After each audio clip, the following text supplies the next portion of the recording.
आज श्रवण करेंगे भाद्रपद मास के तीसरे सोमवार की व्रत कथा। सोमवार के व्रत करने और कथा सुनने से भोलेनाथ की कृपा भक्तों पर सदा बनी रहती है। तो आइए श्रवण करते हैं भादो सोमवार की व्रत कथा। सोमवार का व्रत चंद्रदेव और भगवान भोलेनाथ की अर्चना हेतु किया जाता है। इस व्रत को श्रद्धा पूर्वक करने से मानसिक कलेशों से छुटकारा मिलता है एवं सभी मनोकामनाएं पूर्ण होती है। सोमवार के दिन उपवास रखकर भगवान शंकर, माँ पार्वती की पूजा अर्चना करनी चाहिए तथा दिन में एक बार भोजन करना चाहिए। सोमवार का व्रत रखने से स्त्रियों को पति पुत्र का सुख मिलता है। अब आइए हम श्रवण करते हैं सोमवार व्रत की पौराणिक कथा। कथा को बड़े ही श्रद्धा प्रसन्नचित मन से पूरा अवश्य सुनेगा और दूसरे भक्तों के पास भी शेयर कीजिएगा और कमेंट बॉक्स में हर हर महादेव अवश्य लिखेगा। कथा इस प्रकार है। श्री अमरनाथ की अमर कथा। इस कथा का नाम अमर कथा इसलिए है कि इसके श्रवण करने से शिव धाम की प्राप्ति होती है। यह वह परम पवित्र कथा है जिसके सुनने से सुनने वालों को अमर पद की प्राप्ति होती है तथा वह अमर अजर हो जाता है। यह कथा श्री शंकर भगवान ने इसी गुफा में श्री अमरनाथ जी की गुफा में भगवती पार्वती जी को सुनाई थी। इस कथा को सुनकर ही श्री सुखदेव जी अमर हो गए थे। जब भगवान श्री शंकर यह कथा भगवती पार्वती को सुना रहे थे तो वह एक तोते का बच्चा भी इस परम पवित्र कथा को सुन रहा था और इसे सुनकर फिर उस तोते के बच्चे ने श्री सुखदेव स्वरूप को पाया था। सुख संस्कृत में तोता को कहते हैं और इसी कारण बाद में फिर मुनि सुखदेव के नाम से संसार में प्रसिद्ध हुए। यह कथा भगवती पार्वती तथा भगवान शंकर का संवाद है। यह परम पवित्र कथा लोक व परलोक का सुख देने वाली है। शंकर भगवान और जगत माता के इस संवाद का वर्णन भृगु संहिता, तिलमल पुराण, तीर्थ संग्रह आदि ग्रंथों में पाया जाता है। हम यहाँ पर आपके सम्मुख यह परम पवित्र कथा विस्तार पूर्वक रखेंगे। देव ऋषि नारद का कैलाश पर्वत पर आना और श्री पार्वती जी से पूछना कि भगवान शंकर के गले में रुंडमाला क्यों है। एक बार देव ऋषि नारद कैलाश पर्वत पर भगवान श्री शंकर के स्थान पर दर्शनार्थ पधारे। भगवान श्री शंकर उस समय वन विहार के लिए गए हुए थे और भगवती पार्वती यहाँ पर विराजमान थी। श्री पार्वती जी ने देव ऋषि नारद को प्रणाम किया और सादर आसन दिया और बोली, देव ऋषि आपने यहाँ पधारकर हम पर बड़ी कृपा की, अपने आने का कारण कहिए। देव ऋषि नारद बोले, देवी मेरा एक प्रश्न है, उसका उत्तर चाहता हूँ। श्री पार्वती ने कहा, कहिए। नारद बोले, देवी मुझे इस बात का बड़ा आश्चर्य है, भगवान श्री शंकर जो कि हम दोनों से बड़े हैं, उनके गले में रुंड माला क्यों है। श्री पार्वती जी बोली, इसका कारण मैं नहीं जानती। नारद जी ने कहा, आप यथा समय इसका कारण भगवान श्री शंकर जी से पूछिएगा। इतना कहकर देव ऋषि नारद वहां से चले गए और उनके जाने के थोड़ी देर बाद भगवान श्री शंकर आ गए और उनके आने पर भगवती पार्वती ने वही प्रश्न उनसे किया। भगवान श्री शंकर बोले, हे पार्वती तुम यह प्रश्न न पूछो। लेकिन श्री पार्वती ने भगवान श्री शंकर की बात नहीं मानी और उनके रुंड माला धारण करने का कारण जानने के लिए हट करने लगी। इस पर भगवान श्री शंकर ने कहा, पार्वती जितने मुंड तुमको इस मुंड माला में दिखाई दे रहे हैं यह तुम्हारे ही सिर है। यानी जितने जन्म तुमने धारण किए हैं उतने ही मुंड मैंने धारण किए हैं। इस पर पार्वती जी ने प्रश्न किया, प्रभु मेरी तो मृत्यु होती है और आपकी नहीं होती, इसका कारण क्या है? भगवान श्री शंकर बोले, यह सब अमर कथा के कारण है। पार्वती बोली, तो फिर मुझे भी यह अमर कथा सुना दीजिए ना। इस पर श्री शंकर जी ने आसन लगाया और काल अग्नि रुद्र नामक एक गण प्रकट किया और उसे आज्ञा दी, चहु ओर एक ऐसी अग्नि प्रकट करो जिसमें कि जलकर समस्त जीवधारी मर जाए। भगवान शंकर की आज्ञा पाकर काल अग्नि ने ऐसा ही किया और अदृश्य हो गया। जिस आसन पर भगवान श्री शंकर बैठे थे उसके नीचे एक तोते का अंडा पहले से ही था, जो कि काल अग्नि को दिखाई नहीं दिया। इसके पश्चात भगवान श्री शंकर नेत्र मुद कर एकाग्रचित हो पार्वती जी को अमर कथा सुनाने लगे और पार्वती जी उनके हर वाक्य पर हुक्कारा भरने लगी। धीरे धीरे पार्वती जी को नींद आने लगी। उसी समय उस अंडे में से जीव प्रकट हुआ। श्री पार्वती जी तब तक हुक्कारा देते देते सो चुकी थी। अब उसके स्थान पर तोता हुक्कार देने लगा।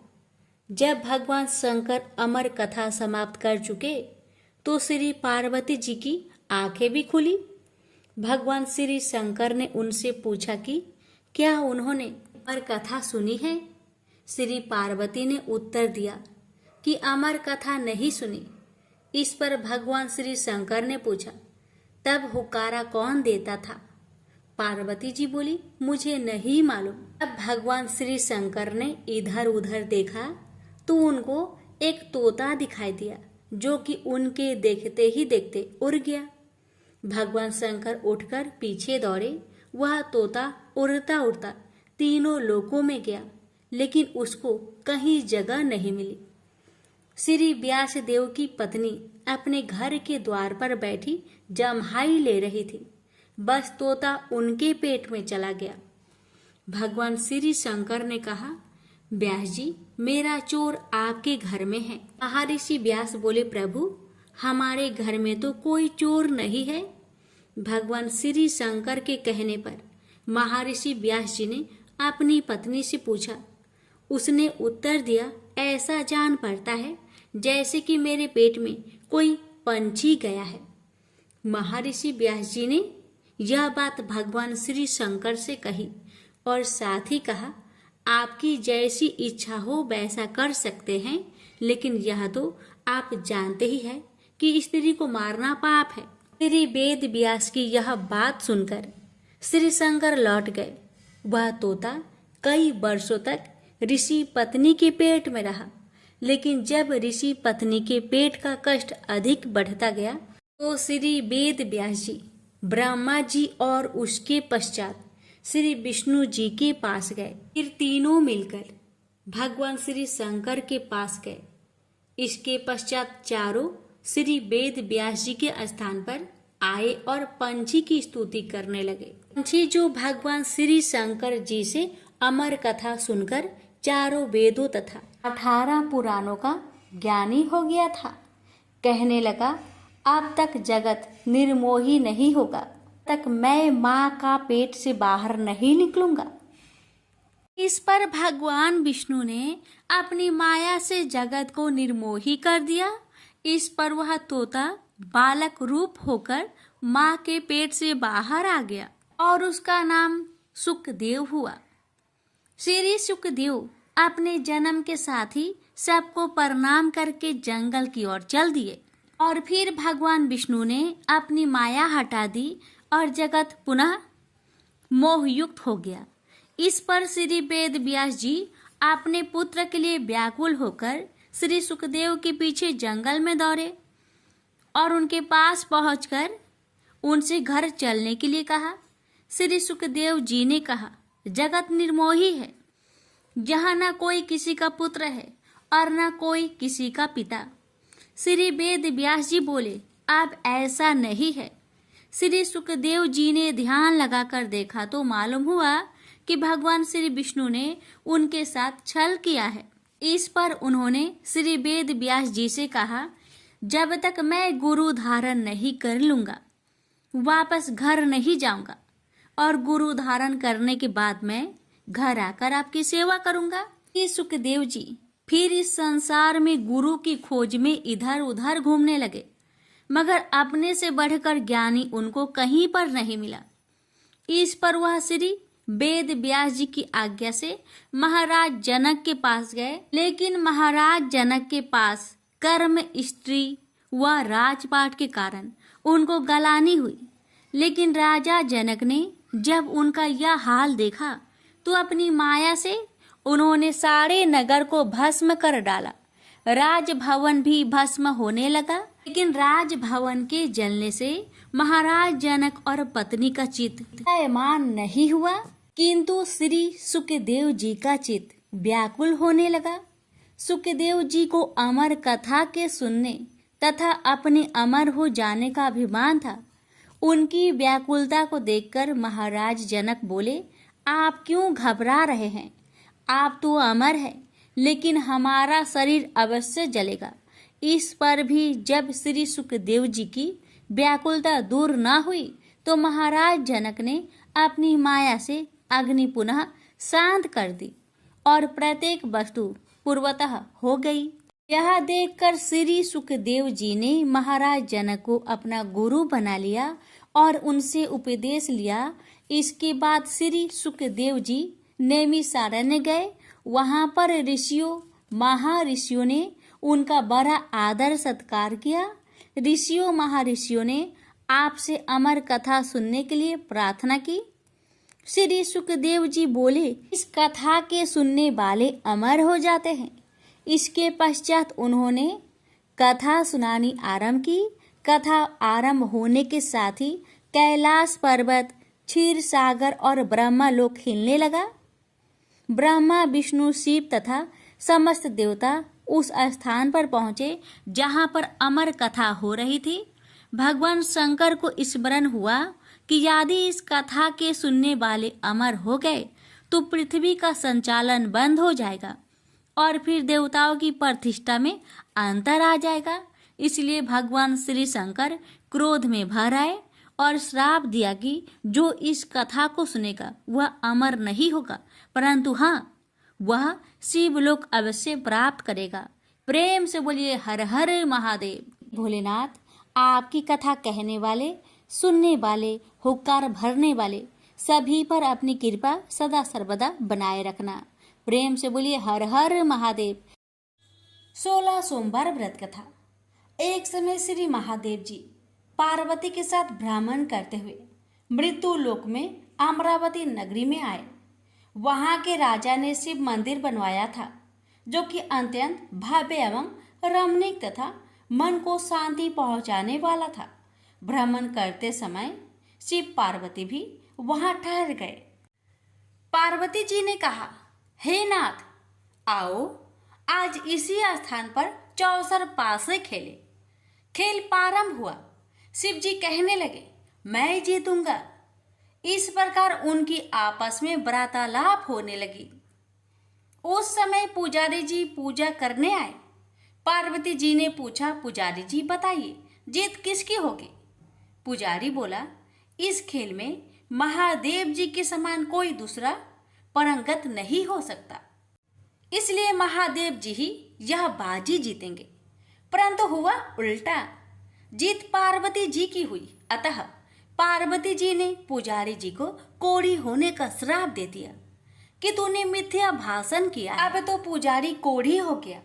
शिव पार्वती जी दोनों वापस चले गए। कुछ समय पश्चात अप्सराएं पूजा करने आई। अप्सराओं ने पुजारी के उसके कोढ़ी होने का कारण पूछा। पुजारी ने सब बातें बता दी। अप्सराएं कहने लगी, पुजारी जी, आप 16 सोमवार का व्रत करें तो शिव जी प्रसन्न होकर आपका संकट दूर करेंगे। पुजारी जी ने अप्सराओं से व्रत की विधि पूछी। अप्सराओं ने व्रत करने और व्रत के उद्यापन करने की संपूर्ण विधि बता दी। पुजारी ने विधि पूर्वक श्रद्धा भाव से व्रत प्रारंभ किया और व्रत अंत में व्रत का उद्यापन भी किया। व्रत के प्रभाव से पुजारी जी रोग मुक्त हो गए। कुछ दिनों के बाद शंकर भगवान पार्वती जी पुनः उस मंदिर में आए तो पुजारी जी को रोग मुक्त देखकर पार्वती जी ने पूछा, मेरे दिए हुए श्राप से मुक्ति पाने का तुमने कौन सा उपाय किया? पुजारी जी ने कहा, हे माता, अप्सराओं द्वारा बताए गए 16 सोमवार के व्रत के करने से मेरा यह कष्ट दूर हुआ है। पार्वती जी ने भी 16 सोमवार का व्रत किया, जिससे उनसे रूठे हुए कार्तिकेय जी भी अपना माता से प्रसन्न होकर आज्ञाकारी हुए। कार्तिकेय जी ने पूछा, हे माता, क्या कारण है कि मेरा मन सदा आपके चरणों में लगा रहता है? पार्वती जी ने कार्तिकेय को 16 सोमवार के व्रत का महात्म्य तथा विधि बताई। तब कार्तिकेय जी ने भी इस व्रत को किया तो उनका बिछड़ा हुआ मित्र मिल गया। अब मित्र ने भी इस व्रत को अपने विवाह होने की इच्छा से किया। फलतः वह विदेश गया। वहां के राजा की कन्या का स्वयंवर था। राजा ने प्रण किया था कि हथिनी जिस व्यक्ति के गले में वरमाला डाल देगी उसी के साथ राजकुमारी का विवाह करूंगा। यह ब्राह्मण मित्र भी स्वयंवर देखने की इच्छा से वहां एक और जाकर बैठ गया।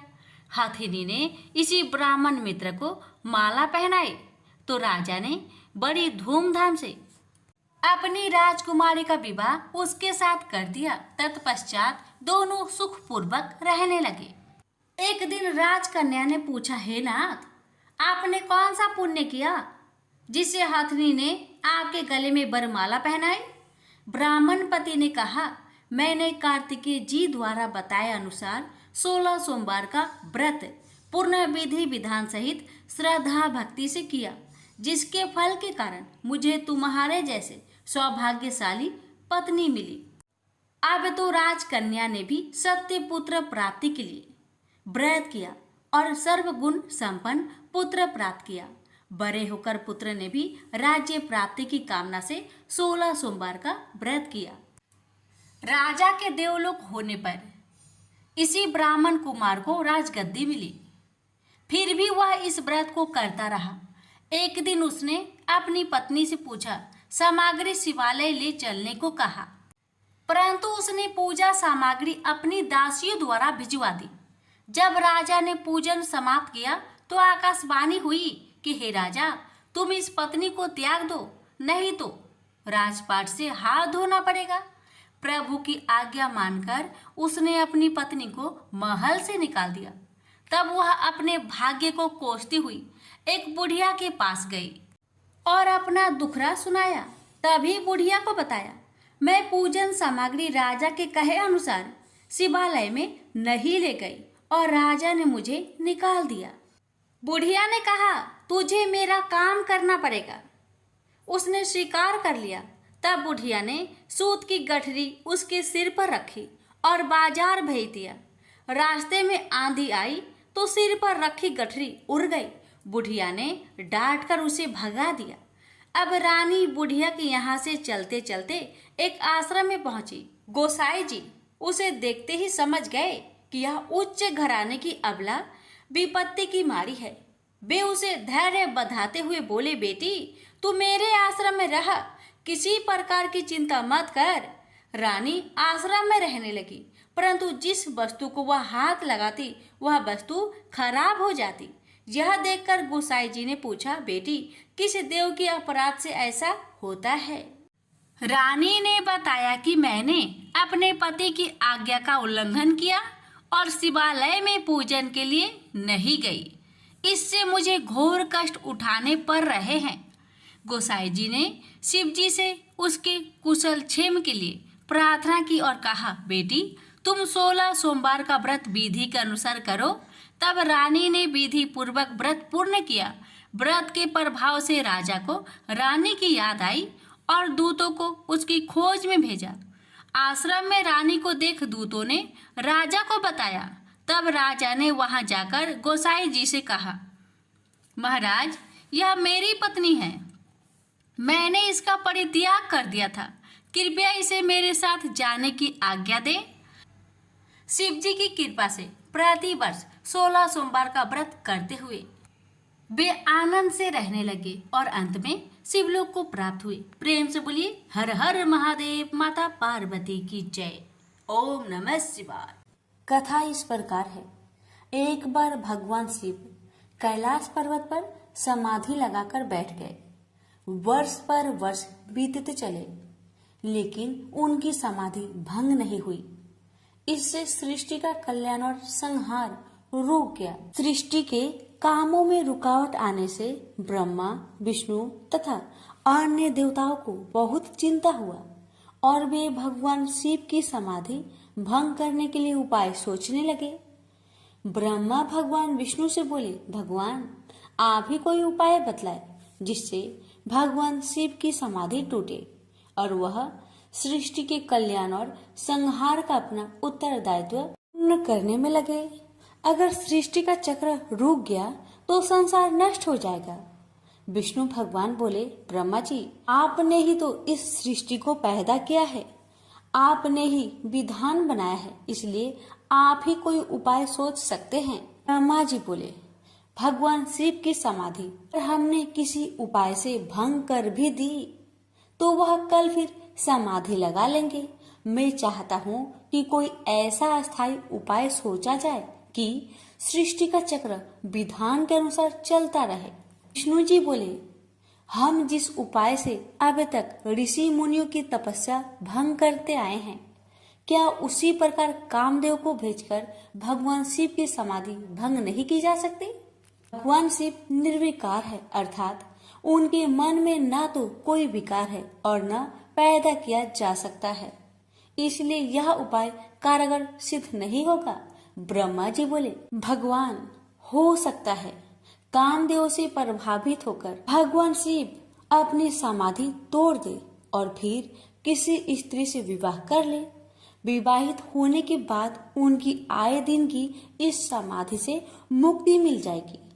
विष्णु जी बोले, लेकिन पितामह आपकी नजर में क्या कोई ऐसी कन्या है जो निर्जन पर्वत पर रहने वाले शिव को पति रूप में स्वीकार कर ले? ब्रह्मा जी बोले, मैंने इस काम के लिए योग माया से प्रार्थना की है। उन्होंने चतुर्भुज चामुंडा के रूप में मुझे दर्शन देकर वचन दिया है, वह शिव के साथ विवाह करने के लिए तैयार है। माँ भगवती अपने वचन का पालन करने के लिए प्रजापति की पुत्री के रूप में जन्म ले चुकी है। प्रजापति दक्ष ने उनका नाम सती रखा है। इसका अर्थ है पहले ही सारी व्यवस्था कर चुके हैं। विष्णु बोले, मुझे केवल आपकी अनुमति की आवश्यकता थी भगवान। ब्रह्मा जी बोले, इधर भगवती दुर्गा ने दक्ष प्रजापति की कन्या सती के रूप में जन्म ले लिया था। जब वह बड़ी हुई तो उन्होंने अपने पिता दक्ष प्रजापति से कहा कि वह भगवान शिव का पति के रूप में मन ही मन में वर्ण कर चुकी है। सती की बात सुनकर दक्ष बोले, तुम पागल हो गई हो बेटी, शिव तो संसार में वैराग्य ले चुके हैं, वह कभी भी सांसारिक बंधनों में नहीं बंधना चाहेंगे। सती बोली, आप चिंता मत कीजिए पिताजी, मैं अपनी तपस्या द्वारा उन्हें विवाह करने के लिए तैयार कर लूंगी। दक्ष बोले, कोशिश करके देख लो बेटी, लेकिन मुझे आशा नहीं है कि तुम्हारी तपस्या शिव की समाधि भंग कर सकेगी। सती ने माता पिता से आज्ञा लेकर घर में ही भगवान शिव की आराधना करनी आरंभ कर दी। सती की तपस्या के प्रभाव से भगवान शिव की समाधि टूट गई। वह उमा के सामने प्रकट होकर बोले, मैं तुम्हारी तपस्या से बहुत प्रसन्न हूँ उमा, जो भी चाहो वर मांग लो। उमा बोली, भगवान यदि आप मेरी तपस्या से प्रसन्न हैं तो मुझे पत्नी के रूप में स्वीकार कर लीजिए। भगवान शिव तथास्तु कह के वहाँ से अंतर्ध्यान हो गए। स्त्री की इच्छा अनुसार प्रजापति दक्ष ने उमा का विवाह शिव के साथ कर दिया। शिव उमा को लेकर कैलाश पर्वत पर आ गए। एक बार ब्रह्मा जी के दरबार में सब देवता बैठे थे। दक्ष प्रजापति भी वहां आए। ब्रह्मा पुत्र होने तथा सृष्टि बढ़ाने के कारण उनकी प्रतिष्ठा को देखते हुए सबने खड़े होकर उन्हें आदर दिया, प्रणाम किया, पर भगवान शिव वैसे ही बैठे रहे, उनके लिए जैसे कोई आया ही नहीं था। दक्ष ने इसे अपना अपमान समझा और क्रोध में कह बैठे, शिव मेरे जमाता है, उन्हें चाहिए था कि मुझ ससुर को उठकर प्रणाम करके आदर देते, पर लगता है इनमें देवताओं के युग शिष्टाचार नहीं है। किसी भी देव यज्ञ में भाग लेने की पात्रता इनमें नहीं है, अतः इन्हें किसी यज्ञ में भाग न दिया जाए। दक्ष क्रोध में बोलते रहे, शिव के लिए जैसे कुछ हुआ ही नहीं हो। वे उसी तरह मुस्कुराए चुप रहे। ब्रह्मा जी की सभा से लौटने के बाद दक्ष ने अपने श्राप को प्रतिष्ठा के लिए स्वयं एक यज्ञ किया तथा निश्चय किया कि इसी यज्ञ में शिव को यह भाग न देने की प्रारंभ किया जाए। उन्हें उस विशाल यज्ञ में भाग लेने के लिए समस्त देवताओं को आमंत्रण भेजा। यज्ञ शुरू हुआ तो देवता लोग आकाश मार्ग से यज्ञ में भाग लेने के लिए जाने लगे। दक्ष की पुत्री सती तो अपने पति शिव के साथ कैलाश धाम में बैठी थी। देवताओं तथा देव पत्नियों को इस प्रकार सज धज कर जाते देख शिव से पूछ बैठी, प्रभु ये सारे देवता अपनी पत्नियों के साथ कहाँ जा रहे हैं? तब भगवान शिव ने कहा, तुम्हें पता नहीं, तुम्हारे पिता दक्ष प्रजापति ने भूमंडल पर बहुत बड़ा यज्ञ शुरू किया है, उसी में भाग लेने के लिए ये सब जा रहे हैं। यह सुनकर सती को आश्चर्य हुआ। उन्होंने कहा, पिताजी विशाल यज्ञ कर रहे हैं और अपनी ही बेटी तथा जमाता को पता ही नहीं। आपके पास निमंत्रण आया है क्या? शिव जी ने हंसकर कहा, अगर निमंत्रण आता तो क्या तुम्हें पता न चलता? सोचा होगा कि जहाँ सब देव तथा देव नारियां देवोपम वस्त्र तथा अलंकारों से सजी धजी आएंगी, वहाँ हमारा जमाता भूत प्रेतों जैसी वेशभूषा में आकर शोभा बढ़ाने के बजाय मेरी हंसी कराएंगे। इसलिए शायद उन्होंने निमंत्रण नहीं भेजा। ने तो उस अपमान की कोई परवाह नहीं की, पर सती अपने तथा अपने पति के प्रति इस प्रकार के व्यवहार से बहुत दुखी हुई तथा इसे अपना अपमान समझा। वे बोली, अपनी प्रतिष्ठा तथा दिखावती श्रेष्ठता का इतना ही ध्यान था तो बेटी ब्याहने से पहले सोचना चाहिए था। मैं पति के इस अपमान को बिल्कुल भी नहीं सहूंगी। मुझे आज्ञा दीजिए, मैं वहां जाकर पिता से पूछती हूँ तथा ये भी देखूंगी कि देवगण कैसे हैं जो देवाधिदेव शिव के बिना उस यज्ञ में भाग लेने जा रहे हैं। शिव ने कहा, उन देवों को क्या पता है कि हमें निमंत्रण नहीं दिया गया है। वैसे भी तुम्हें इस बारे में ज्यादा विचार नहीं करना चाहिए। बिना निमंत्रण के जाने पर अपमान होता है, इसलिए मेरी सलाह है कि तुम भी मत जाओ। सती अपने पिता द्वारा की गई इस उपेक्षा तथा अपमान को सह न पा रही थी। पति शिव की आज्ञा न मिलने पर भी सती अपने पिता के घर जाने की जिद पर अड़ी रही। शिव ने सोचा कि सती क्रोध में है, पता नहीं कुछ अनहोनी न हो जाए, इसलिए उन्होंने अपने कुछ गणों को सती की रक्षा के लिए भेज दिया। सती अपने पिता के घर पहुंची तो उनकी माता और बहनों ने तो बड़े स्नेह और सम्मान के साथ उनका स्वागत किया, लेकिन दक्ष तथा उसके समर्थकों ने उमा के प्रणाम का उत्तर देना तो दूर उनकी ओर आंख उठाकर भी नहीं देखा। सती को अपने अपमान की परवाह नहीं थी। उन्होंने पिता से पूछा, पिताजी आप प्रजापति की माया के अनुसार इतना बड़ा कर रहे हैं, इसमें भाग लेने के लिए देवगण तथा आपकी अन्य पुत्रियां तथा जमाता भी आमंत्रित है, मुझे और मेरे पति को आपने आमंत्रित क्यों नहीं किया? दक्ष ने कहा, सती तुम अब मेरी पुत्री से अधिक किसी की पत्नी हो। तुम्हारे पति की उद्दंडता के कारण मैंने उसे श्राप दिया है, वह यज्ञ भाग का अधिकारी नहीं होगा। वैसे भी भूत पिचासों के साथ शमशान में रहने वाले का स्वर्ग में रहने वाले देवताओं के बीच कोई स्थान नहीं होता। सती ने कहा, वे आपके जमाता है, आपने उनकी पाद पूजा की है, वे देवों के देव महादेव हैं। यदि उन्हें ही यज्ञ भाग से वंचित किया गया तो वह यज्ञ उनके बिना सफल नहीं होगा। मैं स्वयं इसकी हव्य बनूंगी। बिना कहकर सती यज्ञ कुंड में कूद पड़ी। सती को यज्ञ कुंड में कूदते देख वहाँ हाहाकार मच गया। लोग उठ उठकर भागने लगे। यज्ञ की सामग्री लोगों के पैरों से कुचलकर इधर उधर जा गिरी। सती को इस प्रकार सती होते देख शिव के गण यज्ञ में आए, ऋषि मुनियों और दक्ष के सैनिकों पर टूट पड़े। देख महर्षि भृगु वेद मंत्रों से अग्नि में आहुतियां देने लगे। महाशक्तिशाली अनगिनत दैत्य पैदा हो गए और शिव के गणों का संहार करने लगे। तभी आकाशवाणी हुई, मूर्ख दक्ष, तूने जिसको अपनी पुत्री समझकर अपमान किया है, अनादि शक्ति, जगत की सृष्टा, रक्षिका और कल्पात में संहार करने वाली है, वही योग माया माँ भगवती है। तूने उनका अनादर करके अपने विनाश के द्वार खोल लिए हैं। अब शिव के क्रोध से तेरी रक्षा करने वाला इस संसार में कोई नहीं है। भगवान शिव के गण भागकर उनके पास पहुँचे और उन्होंने सती के सती होने की पूरी घटना सुना दी। उमा के सती होने की घटना सुनकर भगवान शिव के क्रोध की सीमा ना रही। उन्होंने अपनी एक जटा उखाड़कर पर्वत पर दे मारी, जिससे महाप्रलय के समान भयंकर शब्द के साथ ही महापराक्रमी वीरभद्र पैदा हो गया। वीरभद्र के उत्पन्न होते ही 10 दिशाएं कांप उठी। फिर शिव जी ने दूसरी जटा उखाड़कर एक चट्टान पर दे मारी, जिससे महाकाली उत्पन्न हो गई। उनका रूप इतना विकराल था कि उन्हें देखकर शिव के गणों में भी भय की लहर सी दौड़ गई।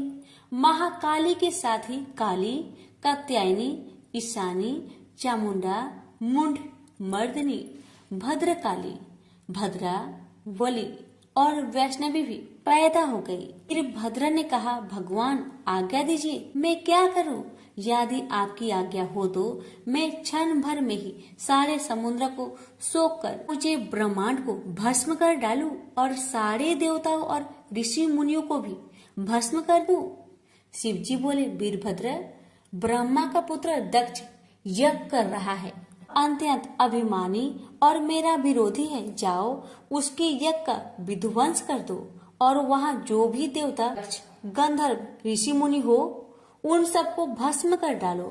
फिर शिव ने महाकाली से कहा, महाकाली, तुम इन 9 दुर्गाओं को साथ लेकर वीरभद्र की सहायता करो।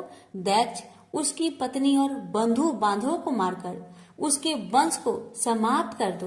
भगवान शिव की आज्ञा पाते ही वीरभद्र और भद्रकाली ने यज्ञ भूमि में पहुंचते ही जैसे प्रलय मचा दी। दक्ष की सेनाओं को समाप्त करके वे दोनों शिव जी के गणों के साथ जो भी सामने आया उसी को मौत के घाट उतारते चले गए। उन्होंने यज्ञ की वेदी तोड़ डाली, यज्ञ में काम आने वाली सारी वस्तुओं उठाकर नष्ट कर दिया। घबराकर दक्ष भगवान विष्णु से बोले, भगवान, अब आप ही हमें सब संकटों से मुक्ति दिला सकते हैं। विष्णु बोले, दक्ष, तुमने शिव जी का अपमान करके भयंकर अपराध किया है। उनके गणों का सेनापति वीरभद्र इतना शक्तिशाली है कि मैं भी उनका कुछ नहीं बिगाड़ सकता। वीरभद्र ने ऋषि मुनियों और देवताओं को पृथ्वी पर पटक पटक कर मार डाला। भृगु ऋषि की छाती पर पांव रखकर उनकी दाढ़ी उखाड़ ली। शिव जी को देखकर हंसने वाले ऋषि पूषा के दांत तोड़ डाले और फिर वेदी के भीतर छिपे दक्ष को बाहर खींचकर उसका सिर हाथों से मोड़कर धधकते हुए अग्नि कुंड में फेंक दिया। इस प्रकार अपने स्वामी का अपमान करने वाले दक्ष को पूर्ण रूप से दंडित करके वीरभद्र कैलाश पर्वत पर लौट गए। उनसे बोलिए, उमापति शंकर भगवान की जय। बात उस समय की है जब परशुराम ने अपनी प्रतिज्ञा के अनुसार पृथ्वी को क्षत्रियों से रहित कर दिया था। तब वे अपने गुरु भूतनाथ के चरणों में प्रणाम करने और गुरु पत्नी अम्बा तथा उनके नारायण तुल्य दोनों गुरुपुत्र कार्तिकेय और गणनायक को देखने की लालसा से कैलाश पहुंचे। वहां उन्होंने अत्यंत अद्भुत कैलाशपुरी का दर्शन किया। अपने गुरु की उस दिव्य पुरी के दर्शन कर उनका नंदन आनंद विभोर हो गए। फिर उन्होंने शिव का 15 योजन ऊंचा और 4 योजन विस्तृत अत्यंत सुंदर आश्रम देखा। परशुराम वहां सबसे मिले और उन्होंने सबसे बात की। इसके बाद वे नंदीकेश्वर से आज्ञा प्राप्त कर प्रसन्नता पूर्वक आश्रम के भीतर प्रविष्ट हुए। कुछ ही आगे जाने पर महातपस्वी परशुराम ने बहुमूल्य रत्नों से निर्मित सैकड़ों मंदिर देखे। उन्होंने वहां का भीतरी द्वार देखा जो नाना प्रकार की चित्रकारी से चित्रित तथा हीरे मोतियों की गुथी हुई मालाओं से अत्यंत शोभ्यमान था। परशुराम ने द्वार के बाएं भाग में अपने गुरुपुत्र कार्तिकेय को देखा और दाहिने ओर पार्वती नंदन गणेश तथा शिव पार्वती का अवलोकन किया।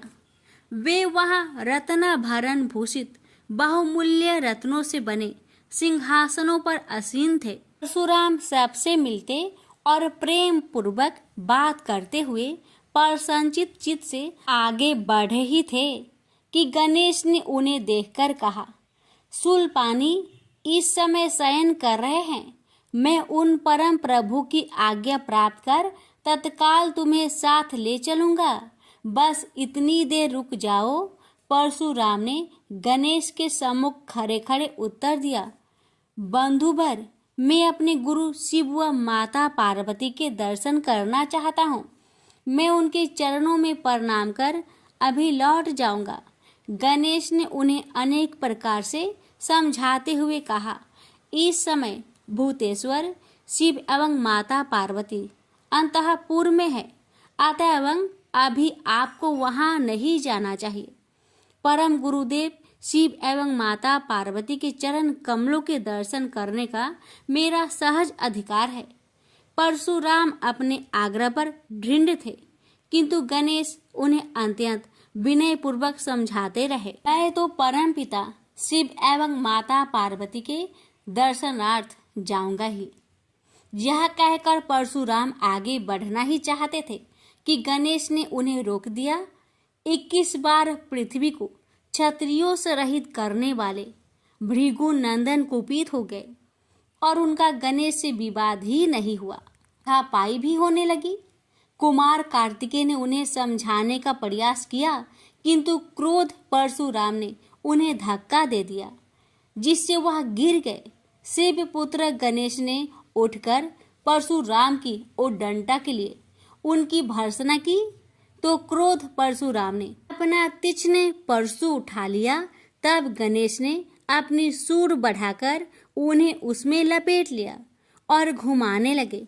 गणेश की सूंड में लिपटे परशुराम सर्वथा असहाय और निरुपाय थे। गणेश के योग बल से परशुराम अस्तंभित रह गए। गणेश ने परशुराम को सप्तद्वीप, सप्त पर्वत, सप्त सागर, भूलोक, स्वर्गलोक, जनलोक, ध्रुवलोक, गौरीलोक और शंभुलोक में घुमाते हुए समुद्र में फेंक दिया।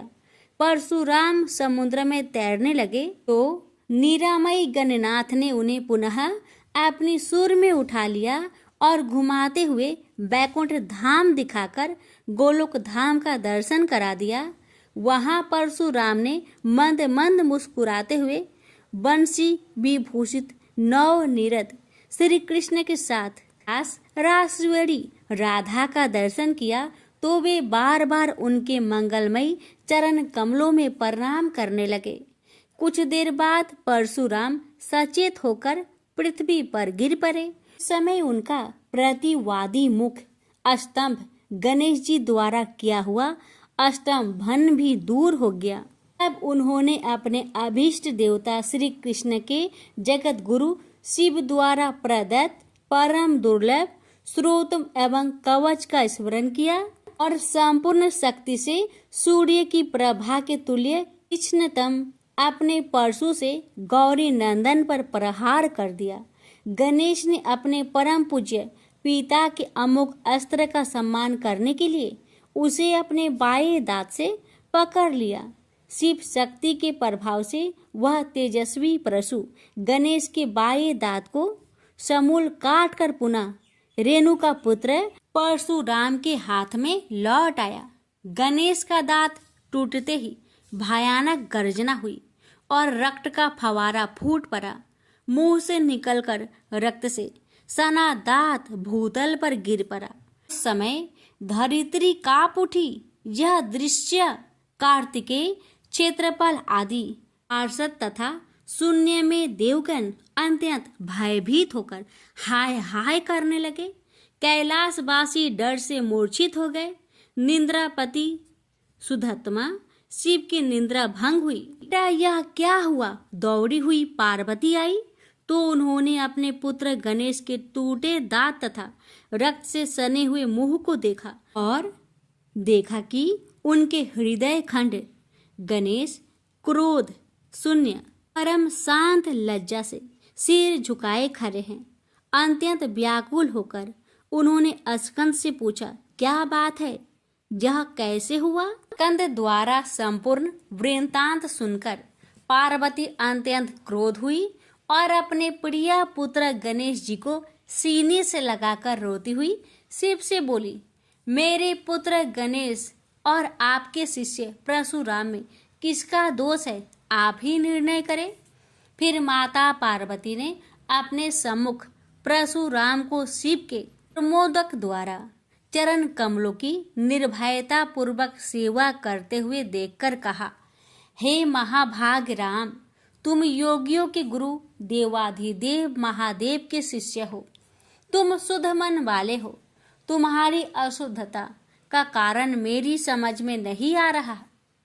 तुमने करुणामय गुरु से अमोघ परशु प्राप्त कर पहले तो उसकी क्षत्रिय जाति पर परीक्षा की और अब गुरु पुत्र पर परीक्षा की है।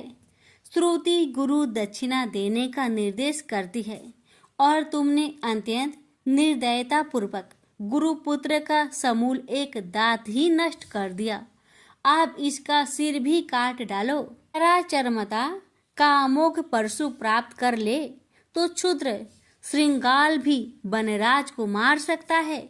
इतना कहकर क्रोध से भगवती पार्वती परशुराम को मारने के लिए प्रस्तुत हो गई। भय बस परशुराम ने मन ही मन करुणा सागर गुरु को प्रणाम कर अपने इष्ट देव गोलोकनाथ श्री कृष्ण का स्मरण किया। तभी पार्वती ने अपने सम्मुख एक बौने ब्राह्मण बालक को देखा। उस पर तेजस्वी ब्राह्मण बालक को देखकर आतुरता से भगवान शंकर ने भक्ति पूर्वक मस्तक झुकाकर प्रणाम किया।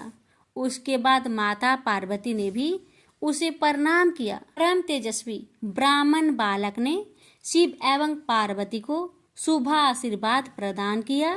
यह दृश्य देखकर कैलाशवासी बालक बालिकाएं भयभीत एवं चकित हो गए। फिर भगवान शंकर ने उनका पूजन किया। वे वामन भगवान रत्न सिंहासन पर विराजमान थे। उनका उत्कृष्ट तेज सर्वत्र फैल रहा था। भगवान शंकर ने मधुर शब्दों में कहा, आज मेरा परम सौभाग्य है जो आपने कृपा पूर्वक मेरे यहाँ पधार कर मुझे सेवा का अवसर प्रदान किया है। सुतोष शिव की मधुर वाणी से प्रसन्न होकर ब्राह्मण बाल रूपी स्वयं श्री हरि ने गंभीर स्वर में कहा, आप लोग की वर्तमान स्थिति जानकर मैं श्वेत द्वीप से आ रहा हूँ। मेरे भक्तों का कभी अमंगल नहीं होता। मेरा सहस्त्रसार उनके रक्षार्थ प्रतिक्षण प्रस्तुत रहता है, किंतु गुरु के रुष्ट होने पर मैं विवश हो जाता हूँ। गुरु की अवहेलना बलवती होती है। विद्या और मंत्र प्रदान करने वाला गुरु अभिष्ट देव से 100 गुना श्रेष्ठ है। गुरु से बढ़कर कोई देवता नहीं है, पार्वती से बढ़कर कोई पतिव्रता नहीं है तथा गणेश से उत्तम कोई जितेंद्रिय नहीं है। भृगु नंदन ने गुरु पत्नी एवं गुरु पुत्र की अवहेलना कर दी है। उसी का मार्जन करने के लिए मैं यहाँ उपस्थित हुआ हूँ। श्री हरि ने भगवान शंकर के बाद भगवती पार्वती से कहा, तुम जग जननी हो। तुम्हारे लिए गणेश, कार्तिकेय और परशुराम भी पुत्र तुल्य है। इन परशुराम ने स्नेह के प्रति शिव और तुम्हारे मन में भेद नहीं है। आता एवं जो उचित समझो करो। देव बड़ा प्रबल होता है, बालकों का यह विवाद तो देव दोष से ही घटित हुआ है।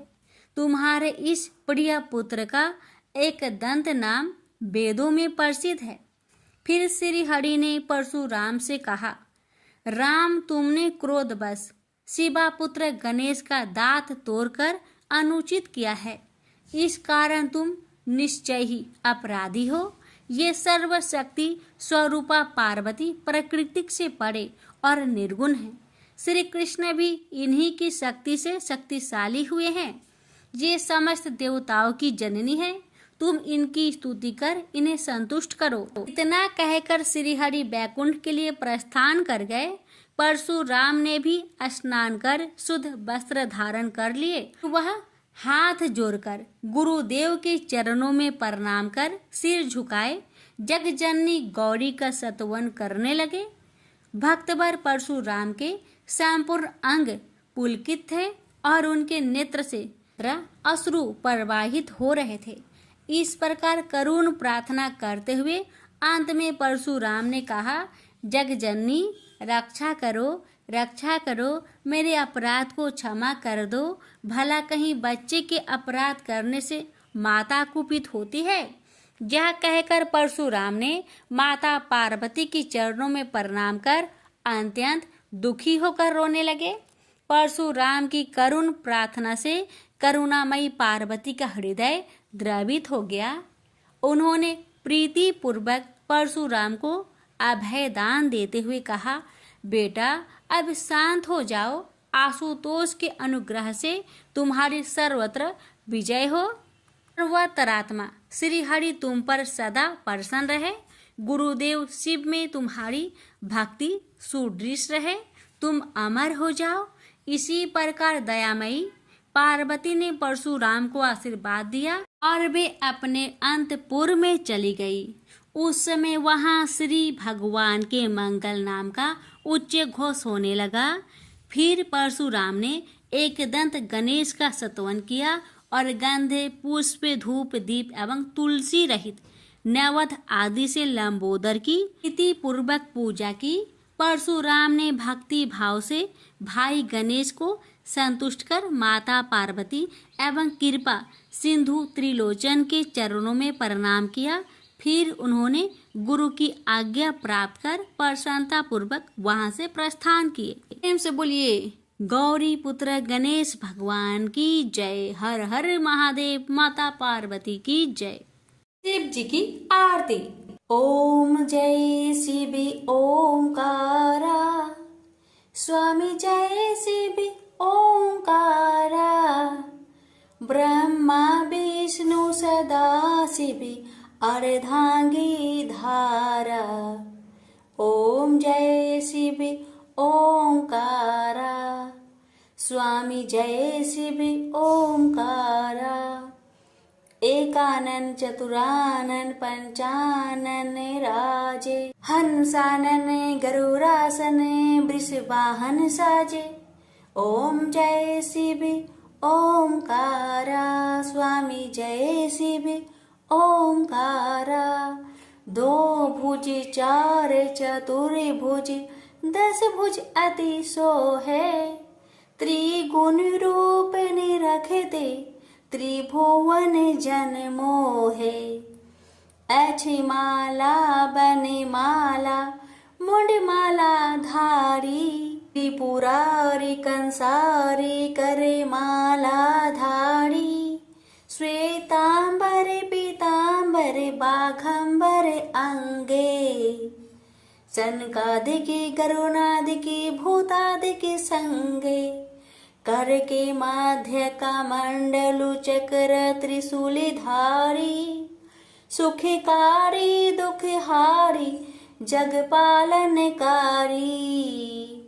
ब्रह्मा विष्णु सदा शिव जानत अविवेका, मधु के टप दो मारे सुर भयहीन करे। लक्ष्मी व सावित्री पार्वती संगा, पार्वती अर्धांगी शिव लहरी गंगा। पर्वत सोहे पार्वती शंकर कैलासा, भांग धतुर का भोजन भस्मी में बासा, जटा में गंग बहत है गल मुंडन माला, शेष नाग लिपटावत ओढ़त मृगी छाला। काशी में विराजे विश्वनाथ नंदी ब्रह्मचारी, नीत उठ दर्शन पावत महिमाति भारी। त्रिगुण स्वामी जी की आरती जो कोई नरे गावे, कहत शिवानंद स्वामी मनवांछित फल पावे। ओम नमः शिवाय, हर हर महादेव। माता पार्वती की जय।